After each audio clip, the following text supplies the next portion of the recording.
Immanuel Wallerstein. Paz, Estabilidade e Legitimidade, 1990 a 2025, 2050. Publicado originalmente em Geir Lundestad, editor, A Queda das Grandes Potências, Scandinavian University Press, Oslo, 1994. Tradução de Ricardo Ioseleski.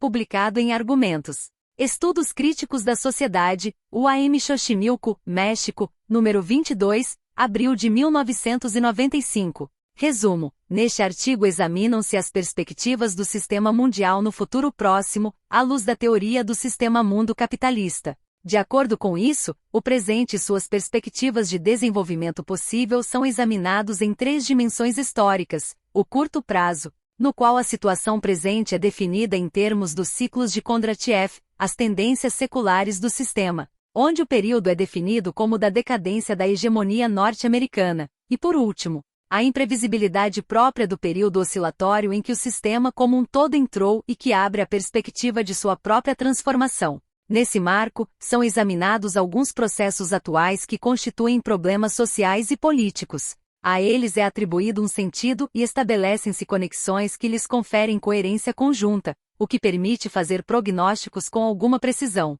Início da intervenção. No período que vai de 1990 até 2025 ou 2050, muito provavelmente escassearão a paz, a estabilidade e a legitimidade. Isso se deve em parte à decadência dos Estados Unidos como potência hegemônica no sistema mundial, mas em maior medida à crise do próprio sistema mundial como tal. A hegemonia no sistema mundial significa, por definição, que existe uma potência em uma posição geopolítica que lhe permite impor uma concatenação estável na distribuição social do poder. Isso implica um período de paz, entendido fundamentalmente como ausência de confrontos militares, não de toda confrontação, mas de confrontos militares entre grandes potências. Um período semelhante de hegemonia requer, e ao mesmo tempo engendra, a legitimidade, se por esta se entende o sentimento entre os principais atores políticos, incluindo grupos amorfos tais como as populações dos diferentes estados, de aprovação da ordem social ou a concepção de que o mundo, a história, está se movendo rápida e constantemente em uma direção com a qual estariam de acordo. Esses períodos de hegemonia real, durante os quais a capacidade da potência hegemônica para impor sua vontade e sua ordem às outras potências maiores permanece sem enfrentar sérios desafios, foram relativamente curtos na história do sistema mundo moderno. Do meu ponto de vista, houve apenas 3, o das Províncias Unidas em meados do século XVII, o do Reino Unido em meados do século XIX e o dos Estados Unidos em meados do século XX. Suas hegemonias, definidas dessa maneira, duraram cerca de 25 a 50 anos em cada caso. Ao concluir tais períodos, isto é, quando a potência hegemônica termina por ser mais uma vez simplesmente uma potência entre outras, mesmo que por algum tempo continue sendo a mais forte do ponto de vista militar, o resultado é obviamente menor estabilidade e correlativamente menor legitimidade. Isso implica menos paz. Nesse sentido, o período atual, que sucede à hegemonia dos Estados Unidos, não é essencialmente diferente do que sucedeu à hegemonia britânica em meados do século XIX ou à holandesa em meados do século XVII.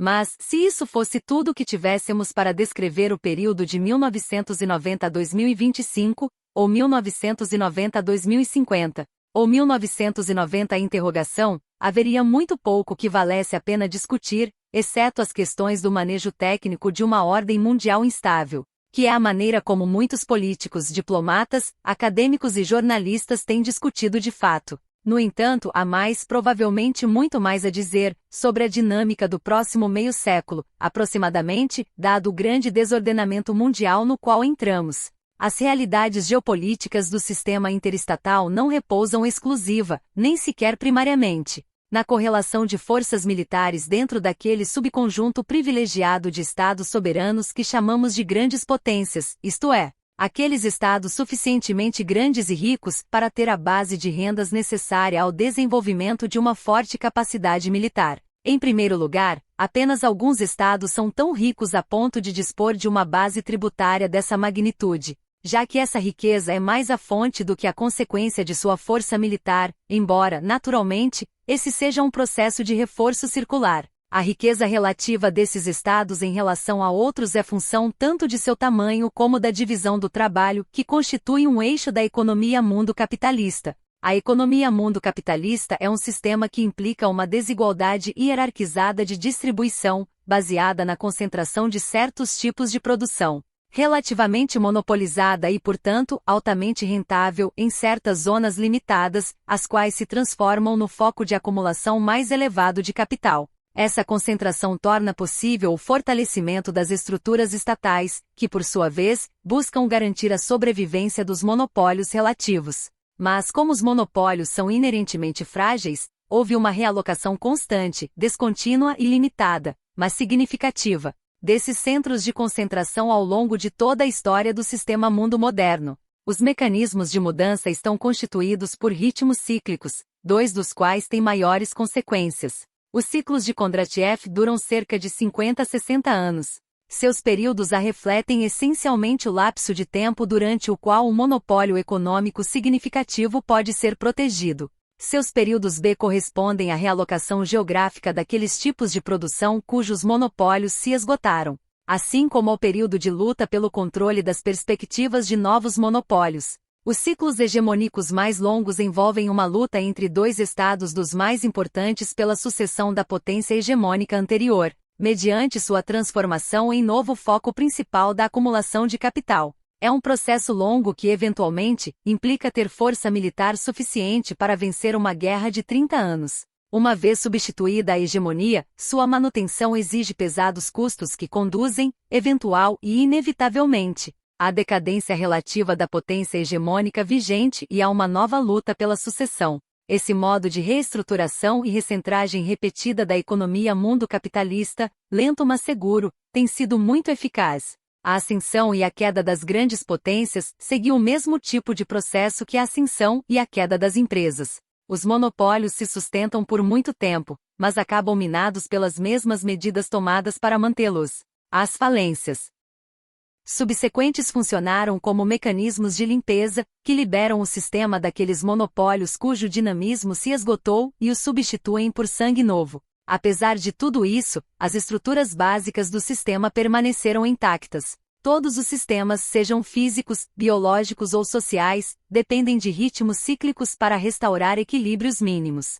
A economia mundo capitalista demonstrou ser uma variedade resistente de sistema histórico e floresceu exuberantemente até hoje por cerca de 500 anos, considerado muito tempo para um sistema histórico. Mas os sistemas apresentam tendências seculares além de ritmos cíclicos, e as tendências seculares sempre exacerbam as contradições que todos os sistemas contêm. Chega-se a um ponto em que a agudização das contradições conduz a flutuações cada vez maiores, o que na linguagem da nova ciência, significa a irrupção do caos, a diminuição aguda daquilo que pode ser descrito por equações determinadas. Isso, por sua vez, conduz a flutuações cuja ocorrência é certa, mas cuja forma é inerentemente imprevisível, e das quais surge uma nova ordem sistêmica. A questão é se o sistema histórico em que vivemos, a economia mundo capitalista, entrou ou está entrando em uma era de caos. Proponho avaliar os argumentos sobre esse assunto, arriscar algumas especulações sobre as formas que tal caos poderia assumir e discutir quais cursos de ação se abrem diante de nós.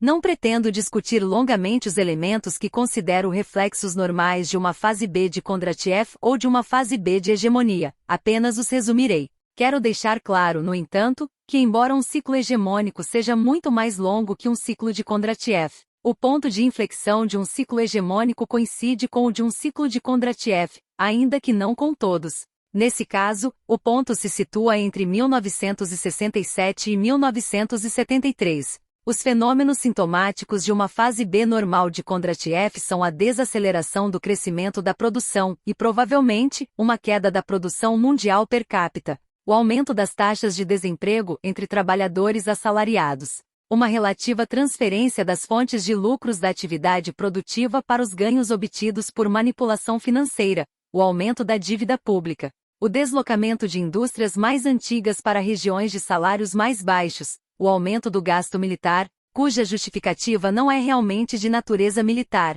mas sim a criação de demanda anticíclica, a queda dos salários reais na economia formal, a expansão da economia informal, a queda da produção de alimentos de baixo custo, e o crescimento do nível de ilegalidade das migrações entre zonas. Os fenômenos sintomáticos do declínio hegemônico são o fortalecimento econômico crescente das potências aliadas, a instabilidade monetária, o declínio da autoridade nos mercados financeiros mundiais com o surgimento de novas localizações para centros de decisão, a crise fiscal do Estado hegemônico, o declínio da polarização e da tensão política mundial, como a Guerra Fria, que desempenhavam um papel organizador e estabilizador, e o declínio da disposição popular para investir vidas na manutenção do poder hegemônico. Tudo isso, como já disse, me parece normal e historicamente esperado. O que deveria ocorrer agora, no curso normal do processo cíclico, é o surgimento de estruturas de substituição.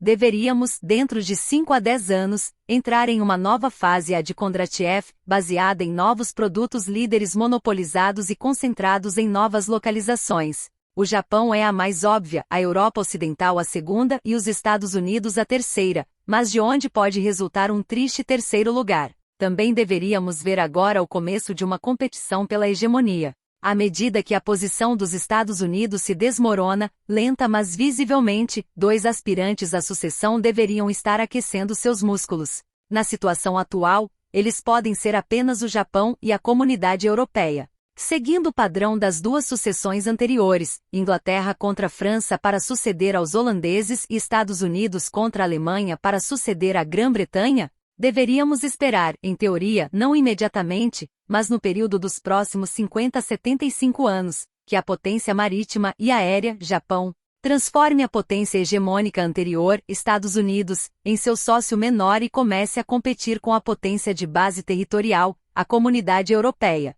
Sua luta deveria culminar em uma guerra mundial de 30 anos, com o triunfo putativo do Japão. Devo acrescentar imediatamente que não espero que isso ocorra, ou pelo menos não exatamente assim. Acredito que ambos os processos de reorganização, tanto o do sistema mundial de produção como o da distribuição mundial do poder estatal, já começaram e na direção do padrão tradicional, ou normal, ou anterior. No entanto, espero que o processo seja interrompido ou desviado pela entrada em cena de novos processos ou vetores. Para analisar isso com clareza, acredito que necessitamos de 3 marcos temporais distintos: os anos próximos, os seguintes 25 a 30 anos e o período posterior. A situação em que nos encontramos hoje, digamos entre 1991 e 1995, ou 7, ou 9, é bastante normal. Não é ainda o que chamaria de uma situação caótica, é mais bem a subfase aguda final, ou momento culminante, da atual fase B de Kondratiev,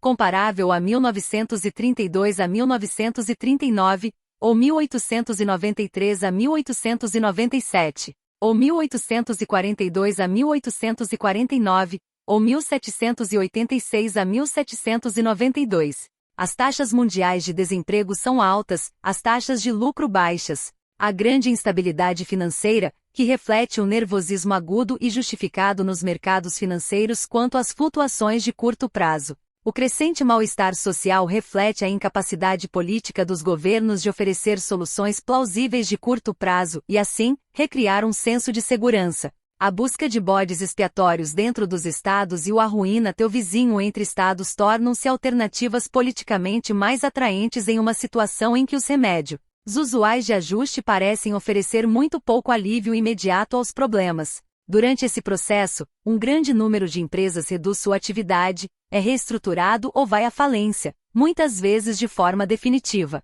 Grupos específicos de trabalhadores e empresários tornam-se perdedores permanentes. Embora todos os estados sejam afetados, o grau de sofrimento variará enormemente. Ao final do processo, alguns estados terão ascendido e outros terão descido em força econômica comparativa. Em momentos como estes, frequentemente as grandes potências encontram-se paralisadas militarmente devido a uma combinação de instabilidade política interna, dificuldades financeiras e consequente relutância em assumir custos militares, além da concentração nos dilemas econômicos imediatos. Isso conduz à popularidade do isolacionismo. A resposta mundial à guerra que se seguiu ao colapso da Iugoslávia é um exemplo típico dessa paralisia. Tudo isso, insisto, é normal, isto é, parte dos padrões previsíveis de funcionamento da economia mundo capitalista. A partir de então, normalmente deveríamos entrar em um período de recuperação, depois de se livrar do desperdício,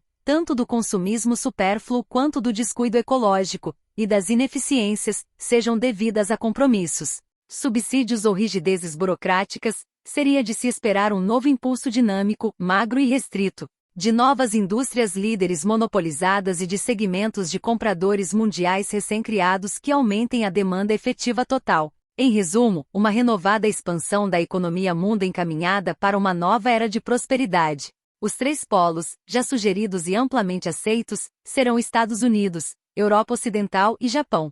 Os primeiros 10 anos, aproximadamente, dessa nova fase de Kondratiev verão, sem dúvida, uma aguda competição entre os três centros, cada um buscando tirar vantagem para sua variação particular de produtos. Como mostrou Brian Arthur em seus escritos, qual variação particular prevalecerá depende do poder e não apenas da eficiência técnica. Ao poder pode se somar a persuasão, mas, nessa situação, a persuasão é, em grande medida, função do poder. O poder de que estamos falando é, fundamentalmente, poder econômico, mas respaldado pelo poder do Estado. Trata-se de um ciclo de reforço, em que um pouco de poder conduz a um pouco de persuasão, que cria mais poder e assim sucessivamente. É questão de que um país tome a dianteira e siga adiante. Em algum ponto, ultrapassa-se um limiar. Os produtos beta perdem e os monopólios VHS vencem.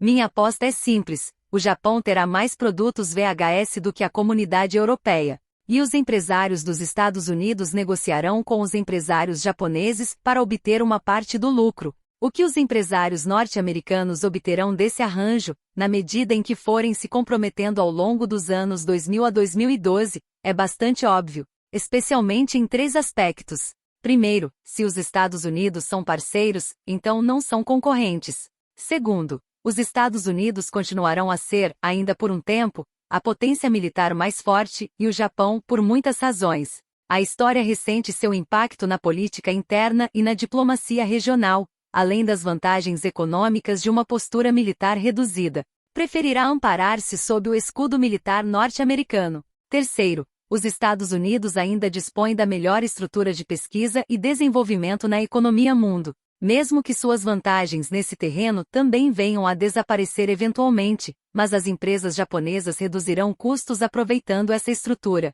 Diante dessa grande aliança econômica, os membros da comunidade europeia deixarão de lado suas disputas menores, se é que já não o tenham feito há muito tempo. Muito provavelmente a comunidade europeia terá incorporado, para então, os países da Associação Europeia de Livre Comércio, mas não os países da Europa Oriental e Central, exceto talvez em uma área de livre comércio limitada, possivelmente semelhante ao tipo de relação prevista entre o México e os Estados Unidos no Tratado de Livre Comércio da América do Norte. A Europa, isto é, a Comunidade Europeia, constituirá um segundo megalito econômico e um sério competidor para o condomínio Japão, Estados Unidos. O restante do mundo se relacionará de múltiplas maneiras com as duas zonas desse mundo bipolar. Do ponto de vista dos centros econômicos de poder, haverá três considerações cruciais quanto à importância que atribuirão a esses outros países. Primeiro, o grau em que suas indústrias sejam essenciais ou ideais para a operação das cadeias de mercadorias-chave.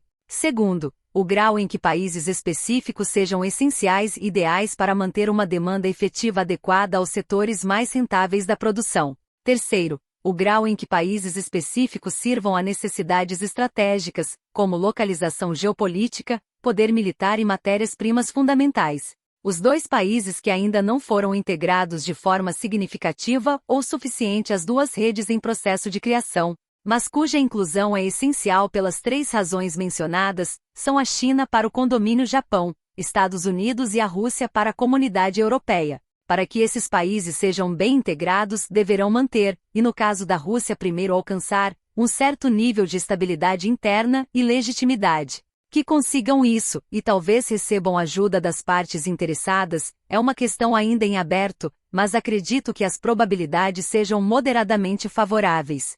Suponhamos que este quadro esteja correto: o surgimento de uma economia mundo bipolar, com a China como parte do polo Japão, Estados Unidos e a Rússia como parte do polo Europa. Suponhamos também que ocorra uma nova, até mesmo muito ampla, expansão da economia mundo entre os anos 2000 e 2025, aproximadamente. baseada em novas indústrias líderes monopolizadas. O que podemos esperar então? Teríamos de fato uma repetição do período de 1945 a 1967, 73, os 30 gloriosos de prosperidade mundial, paz relativa e, sobretudo, grande otimismo em relação ao futuro?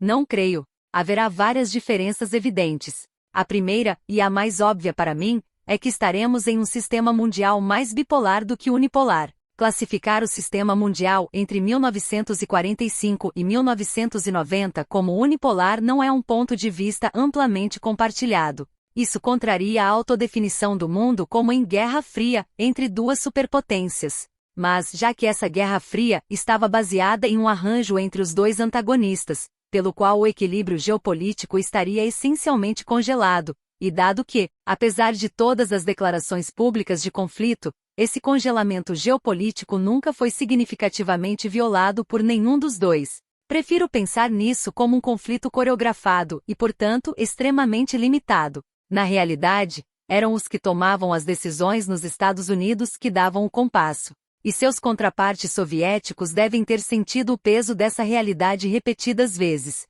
Por contraste, não espero que nos anos 2000 a 2025 possamos dizer que Japão, Estados Unidos ou a comunidade europeia ditarão as regras. Seu poder real, econômico e geopolítico estará equilibrado demais. Em assuntos tão elementares quanto os votos nas agências interestatais, não haverá maioria automática, ou sequer fácil. Certamente nessa competição haverá muito pouco de ideológico. A base poderá ser quase exclusivamente o interesse material, o que não torna o conflito menos agudo, de fato, tornará mais difícil resolvê-lo com meros símbolos. Na medida em que a forma do conflito se torne menos política, poderá assumir um caráter mais mafioso. A segunda diferença maior decorre do fato de que nos anos 2000 a 2025, o esforço mundial de investimento poderá concentrar-se na China e na Rússia em grau comparável ao que se concentrou na Europa Ocidental e no Japão entre 1945 e 1967, 73.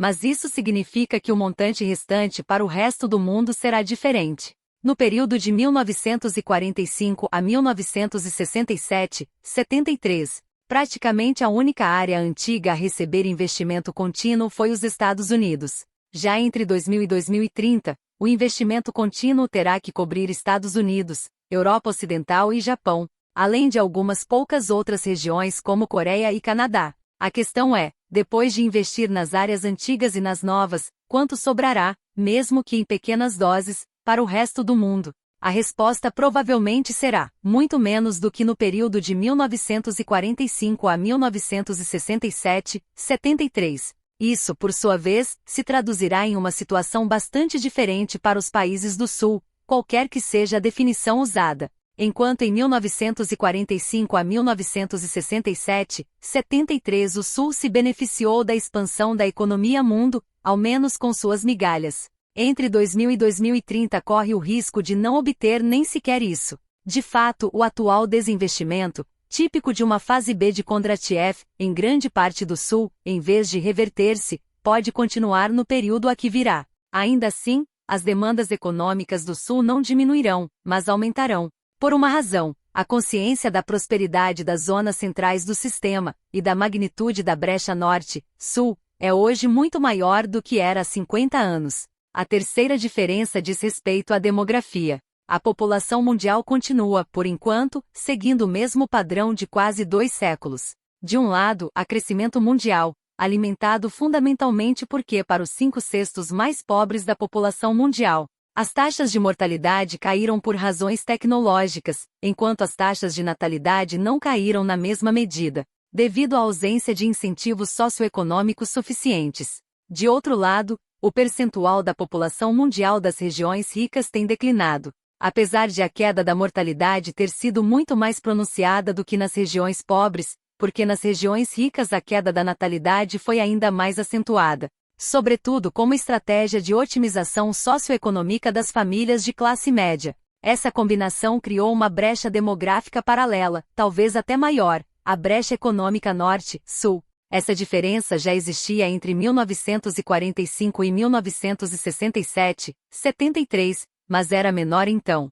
devido à persistência no norte de barreiras culturais que dificultavam a limitação da taxa de natalidade. Essas barreiras foram em grande parte abandonadas justamente durante aquele período. As cifras demográficas de 2000 a 2025 refletirão uma disparidade muito mais aguda nas práticas sociais. A resposta que podemos esperar é uma pressão migratória verdadeiramente massiva do sul para o norte. Esse impulso se manifestará não apenas entre aqueles dispostos a aceitar empregos urbanos mal pagos, mas também, e sobretudo, entre grupos crescentes de pessoas instruídas do sul haverá também uma atração ainda maior do que antes. Justamente devido à divisão bipolar nas zonas centrais e à consequente pressão para que os empregadores reduzam custos de trabalho mediante o uso de migrantes, não apenas como mão de obra pouco qualificada, mas também impostos de nível médio. Haverá naturalmente, como já há, uma reação social aguda no norte. A demanda por legislações mais repressivas para limitar a entrada de imigrantes e para restringir os direitos sociopolíticos daqueles que conseguirem entrar. O resultado pode ser o pior de todos os arranjos de fato. A incapacidade de impedir efetivamente a entrada de imigrantes combinada com a capacidade de assegurar a eles um status político de segunda classe. Isso significaria que por volta de 2025, nos Estados Unidos, na comunidade europeia e até no Japão, a população socialmente definida como de origem sulista poderia atingir percentuais de 25 a 50%. Ou até mais em algumas sub-regiões e grandes centros urbanos. Mas como muitos, talvez a maioria, desses indivíduos não terão direito a voto e terão acesso limitado, no melhor dos casos, aos serviços de bem-estar social. Haverá uma alta correlação entre aqueles que ocuparem os empregos urbanos mais mal pagos, e até lá, a urbanização terá atingido novos patamares, e aqueles a quem se negarão direitos políticos e sociais. Situações semelhantes na Grã-Bretanha e na França, na primeira metade do século XIX, geraram temores bem fundamentados de que as chamadas classes perigosas poderiam demolir a casa. Naquele tempo, os países industrializados inventaram o Estado liberal justamente para superar esse perigo, concedendo o sufrágio e oferecendo o estado de bem-estar para apaziguar os plebeus. Em 2023, Europa Ocidental e Estados Unidos, Japão podem se encontrar na mesma posição em que estavam Grã-Bretanha e França em 1830. Seria a segunda vez como farsa? A quarta diferença terá a ver com a situação dos estratos médios nas zonas centrais. Estes foram os grandes beneficiários do período de 1945 a 1967-73. Seu número aumentou dramaticamente, tanto em termos absolutos quanto relativos. Seu nível de vida também subiu de forma marcante, assim como o percentual de cargos definidos como de nível médio. Tornaram-se um pilar fundamental da estabilidade dos sistemas políticos, de fato um pilar considerável. Além disso, os trabalhadores qualificados, o extrato econômico imediatamente inferior, chegaram a sonhar em ascender a esses estratos médios, impulsionados pelos aumentos salariais conquistados pelos sindicatos, pelo acesso dos filhos ao ensino superior e pela melhora nas condições de vida propiciada pelo governo. É claro que o preço dessa expansão foi uma elevação significativa dos custos de produção, uma inflação secular e uma séria compressão da acumulação de capital. Consequentemente, a atual fase B de Kondratiev está semeando sérias preocupações sobre a competitividade e sobre a carga fiscal do Estado. Essa preocupação não diminuirá, mas aumentará em uma fase marcada por dois polos de crescimento em aguda competição. O que se pode esperar, portanto, é um esforço persistente para reduzir, tanto em termos absolutos quanto relativos, o tamanho dos estratos médios nos processos de produção, inclusive nas indústrias de serviços. Haverá também a continuação dos esforços de redução do orçamento fiscal, tentativa que, em última instância, ameaçará mais do que ninguém esses mesmos estratos médios. O transbordamento político desse encolhimento dos estratos médios será muito duro. Educados e acostumados ao bem-estar, os estratos médios ameaçados de se tornarem déclasses não aceitarão passivamente esse retrocesso em status e renda. Já os vimos mostrar os dentes durante a Revolução Mundial de 1968. Para apaziguá-los, naquela época, foram feitas concessões econômicas entre 1970 e 1985, concessões cujo preço esses países pagam agora, e que será difícil renovar. Caso sejam renovadas, afetarão a luta econômica entre a comunidade europeia e Japão, Estados Unidos. De todo modo, A economia mundo capitalista enfrentará o dilema imediato de limitar a acumulação de capital ou sofrer a revolta político-econômica dos outrora estratos médios. Será uma decisão amarga. A quinta diferença residirá nas restrições ecológicas. Os empresários capitalistas viveram da externalização de custos desde os primórdios desse sistema histórico. Um dos maiores custos externalizados foi o da renovação da base ecológica de uma produção global em expansão incessante. Como os empresários não renovaram essa base e não existia um governo mundial capaz de impor uma tributação suficiente para tal finalidade, a base ecológica da economia mundo foi sistematicamente reduzida. A última e maior expansão da economia mundo, de 1945 a 1967, 73, consumiu a margem que restava, o que deu origem aos movimentos verdes e à preocupação planetária com o meio ambiente. A expansão de 2000 a 2025, portanto, carecerá da base ecológica necessária. Existem 3 resultados possíveis. A expansão é interrompida, com o consequente colapso político do sistema mundial. Ou a base ecológica é esgotada além do que o planeta pode sustentar fisicamente, com as consequentes catástrofes, como o aquecimento global. Ou por fim, são aceitos seriamente os custos sociais da limpeza, da limitação do uso e da regeneração. Se supusermos que o caminho coletivo escolhido é o terceiro, o menos danoso dos 3 no imediato, isso criará uma tensão imediata nas operações do sistema mundial. Ou a limpeza se realiza às custas do Sul, agravando ainda mais a disparidade Norte-Sul e constituindo uma fonte de tensão claramente definida. Ou o Norte assume uma parte desproporcional dos custos, o que implica necessariamente em reduzir seu nível de prosperidade. Além disso, qualquer que seja o caminho seguido, uma ação séria em relação ao meio ambiente reduzirá de maneira inevitável a margem de lucro global, apesar do fato de que a própria limpeza ambiental se constitua também em fonte de acumulação de capital. Em função dessa segunda consideração, e no contexto de aguda competição entre Japão, Estados Unidos e a comunidade europeia, podemos esperar muitas armadilhas e enganos, portanto, ineficácia no processo de regeneração. Nesse caso, voltamos a um dos 2 primeiros resultados. A sexta diferença estará no alcance de 2 assíntotas nas tendências seculares do sistema mundial, a expansão geográfica e a desruralização. Em teoria, a economia mundo capitalista já se expandira para cobrir todo o globo em 1900. Isso, porém, era verdadeiro principalmente em relação ao sistema interestatal. Só se tornou verdadeiro para as redes de produção das cadeias de mercadorias no período de 1945 a 1967, 73. Hoje, contudo, é válido para ambos. A economia mundo capitalista também vem passando, há 400 anos, por um processo de desruralização, algumas vezes chamado, com menos precisão, de proletarização, intensificado nos últimos 200 anos.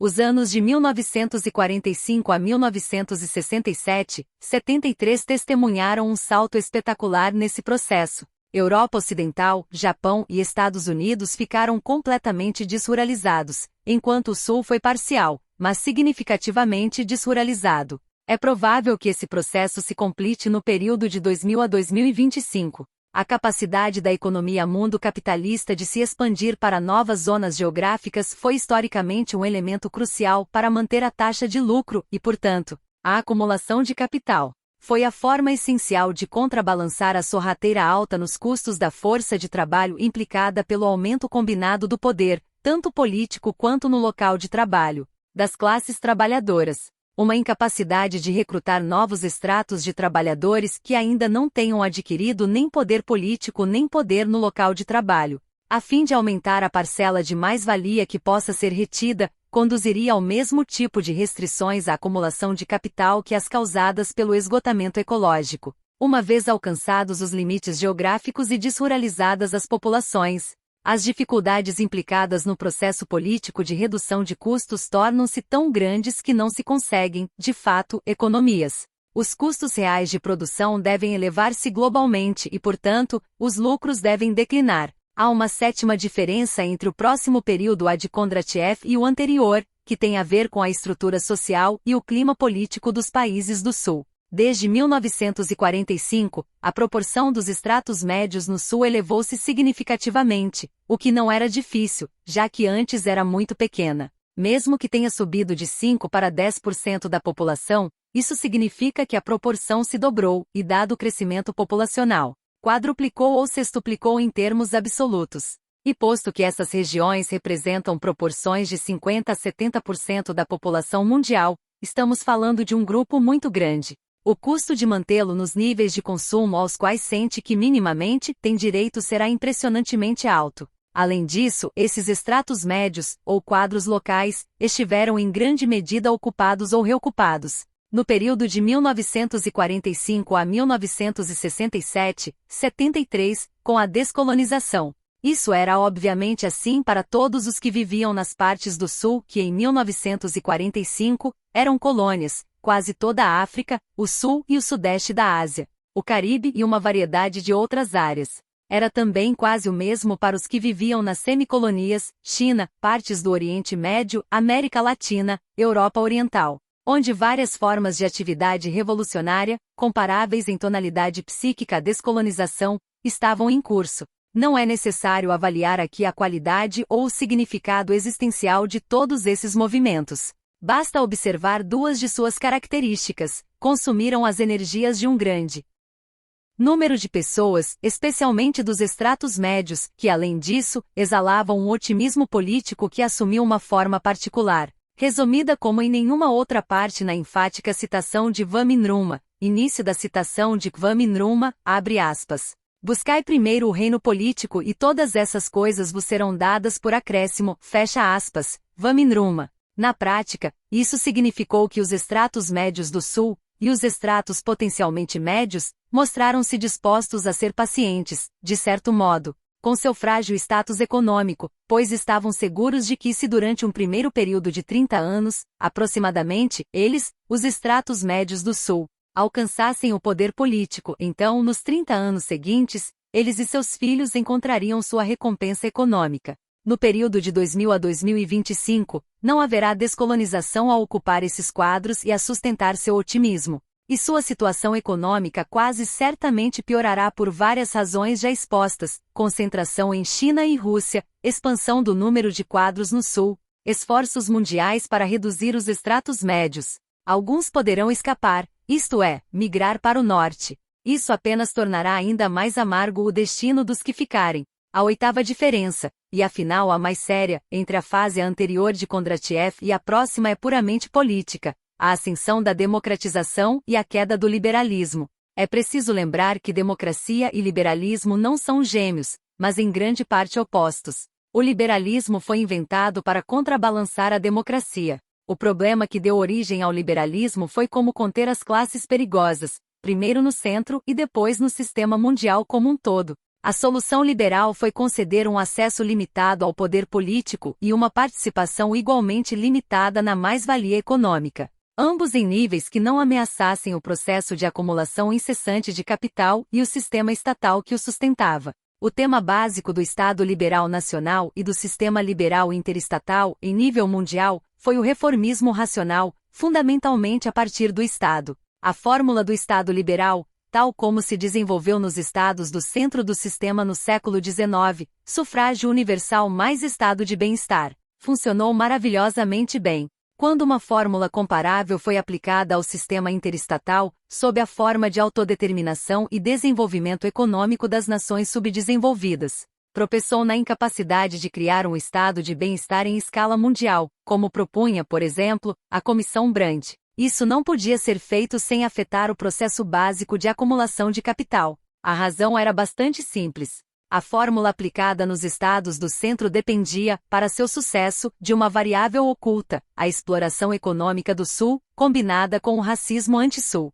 Em escala mundial, essa variável não existia e, logicamente, não podia existir. As consequências para o clima político são claras. Os anos de 1945 a 1967, 73 foram o apogeu do reformismo liberal global, a descolonização, o desenvolvimento econômico e, sobretudo, o otimismo em relação ao futuro prevaleceram por toda parte, Ocidente, Oriente e Sul. Contudo, na subsequente fase do ciclo, a fase B de Kondratiev, com a descolonização já completa, o esperado desenvolvimento econômico transformou-se. na maioria das áreas, em vaga lembrança, e o otimismo se dissolveu. Além disso, por todas as razões já discutidas, não esperamos que o desenvolvimento econômico retorne ao primeiro plano no Sul no próximo período e acreditamos que o otimismo foi assim fatalmente minado. Ao mesmo tempo, a pressão em favor da democratização vem crescendo de maneira constante. A democracia é basicamente anti-autoridade e anti-autoritária.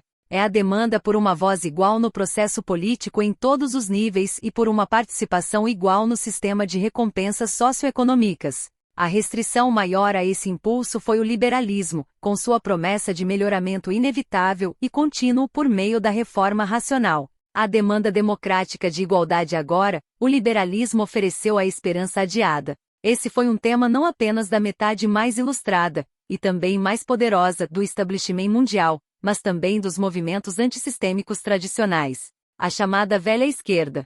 O pilar do liberalismo era a esperança que oferecia. Na medida em que o sonho resseca como uma passa ao sol, o liberalismo como ideologia colapsa, e as classes perigosas tornam-se perigosas mais uma vez. 2. A irrupção do caos. É a isso, então, que parecemos estar nos dirigindo na próxima fase aproximadamente entre os anos 2000 e 2025. Embora, sob certos aspectos, possa parecer um período espetacularmente expansivo, será muito amargo em outros. É por isso que espero pouca paz, pouca estabilidade e pouca legitimidade. O resultado será a irrupção do caos, que nada mais é do que a ampliação das flutuações normais do sistema, com efeito cumulativo. Indicarei uma série de acontecimentos que provavelmente ocorrerão, ainda que nenhum deles seja novo.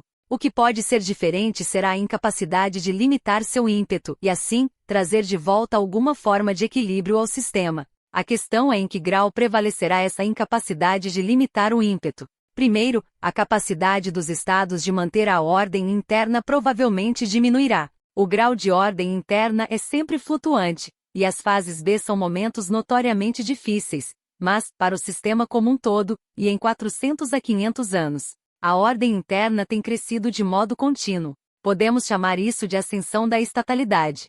É verdade que nos últimos 100 anos, todas as estruturas imperiais dentro da economia mundo capitalista se desintegraram, Grã-Bretanha, Áustria, Hungria e, mais recentemente, a União das Repúblicas Socialistas Soviéticas, URSS, e a Rússia. Mas o ponto notável é antes a construção histórica de estados, que criaram sua cidadania a partir de todos os que se encontravam dentro de suas fronteiras. Tal é o caso da Grã-Bretanha metropolitana e da França, dos Estados Unidos e da Finlândia, do Brasil e da Índia. E foi também o caso do Líbano e da Somália, da Iugoslávia e da Tchecoslováquia. A desintegração ou colapso destes últimos é bastante diferente da desintegração dos impérios.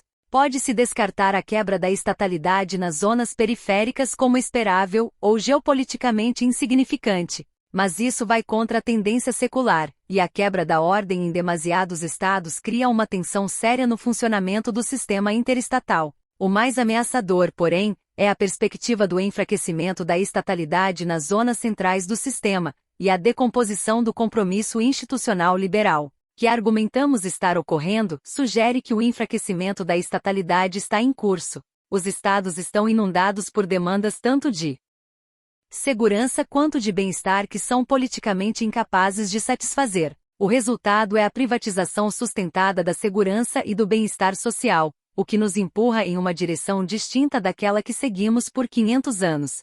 Segundo, o sistema interestatal também tem se tornado mais estruturado e mais regulado por vários séculos. De Westfália à Liga das Nações e à Organização das Nações Unidas, ONU, e sua família, havia a suposição tácita de que estávamos nos dotando de um governo mundial funcional. Em um espírito de euforia, Bush proclamou sua iminência como uma nova ordem mundial, que recebeu acolhida irônica. A ameaça à estatalidade e o desaparecimento do otimismo reformista, ao contrário, abalaram um sistema interestatal cujos alicerces sempre foram relativamente fracos. 2. A irrupção do caos. A proliferação nuclear agora é inevitável e será tão rápida quanto a migração ampliada do sul para o norte. Por si só, não é catastrófica. As potências intermediárias não são provavelmente menos confiáveis que as grandes. De fato, podem ser mais prudentes, pois temem ainda mais as represálias. Ainda assim, na medida em que a estatalidade declina e a tecnologia avança, a sorrateira escalada da guerra nuclear tática, insensata, pode ser difícil de conter. À medida que a ideologia recua como explicação dos conflitos interestatais, a neutralidade de uma frágil confederação de Nações Unidas torna-se cada vez mais suspeita. Em tal atmosfera, a capacidade da Organização das Nações Unidas, ONU, para manter a paz, limitada como é, pode diminuir em vez de aumentar. O apelo à intervenção humanitária pode vir a ser visto apenas como a versão do século XXI do imperialismo ocidental do século XIX, que também fingia justificativas civilizatórias. Poderá haver múltiplas secessões das estruturas nominalmente universais, na linha sugerida pela Coreia do Norte frente à Agência Internacional de Energia Atômica, AIEA. Poderemos ver a construção de organizações rivais? Não se pode descartar. Terceiro, se os Estados e o sistema interestatal passam a ser percebidos como pendendo em eficácia, a quem recorrerão as pessoas por proteção? A resposta já é clara: aos grupos. Os grupos podem ter muitas etiquetas étnicos, religiosos, linguísticos, de gênero ou de preferência sexual, minorias com múltiplas caracterizações. Isso tampouco é novidade. O que é novo é o grau em que tais grupos se veem como alternativa à cidadania e à participação em um Estado que, por definição, abriga muitos grupos, ainda que os situe em patamares desiguais. É uma questão de confiança. Em quem deveríamos confiar em um mundo em desordem, em um mundo de grande incerteza e disparidade econômica, em um mundo no qual o futuro não está de modo algum garantido? Ontem a maioria respondia: nos Estados. É isso que entendemos por legitimidade, se não nos Estados que existiam no presente, ao menos naqueles que poderíamos esperar criar, depois de reformas, em um futuro próximo. Os Estados tinham uma imagem expansiva, desenvolvimentista, os grupos têm uma imagem defensiva, temerosa. Ao mesmo tempo, e este é precisamente o ponto espinhoso, esses mesmos grupos são também produto do fenômeno da democratização, da sensação de que os Estados fracassaram porque a reforma liberal era uma miragem, posto que o universalismo dos Estados implicava, na prática, esquecer ou reprimir muitos dos estratos mais fracos. Assim, os grupos são produto não apenas do medo intensificado e das desilusões, mas também de uma tomada de consciência igualitária e, por isso,